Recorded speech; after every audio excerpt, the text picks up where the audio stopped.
दिन भर के हम आइल बनी काम हो गईल शाम कुछ कर इंतजाम हो। सुना तारू हो बोली ना जी। दिन भर के हम आइल बनी काम हो गईल शाम कुछ कर इंतजाम हो। दही में दम रही तबे लड़ी गाड़ी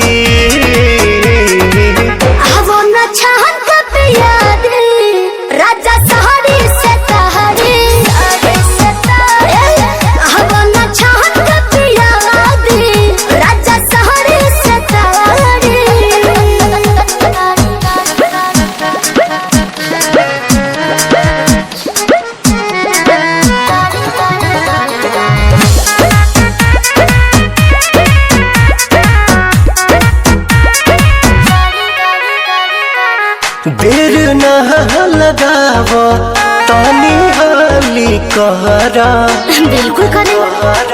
चटक चिखाना चिखा के लवने खाली कहरा।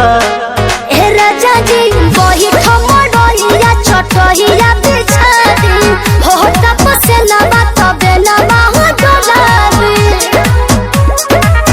मूड बनो के तनी बने दया नाड़ी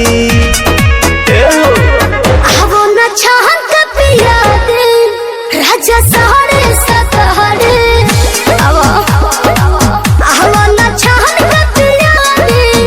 राजा सहरे सतहरे।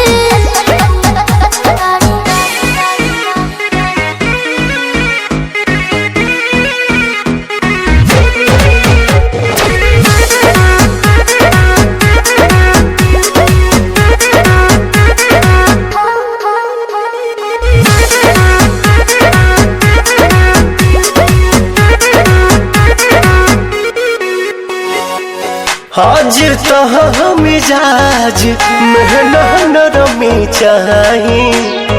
ए जी गरमी के दिन में गरमी चाही।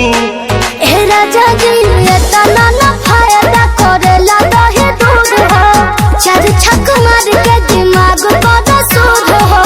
सुना पवन विजय के दुख बुझा प्यारी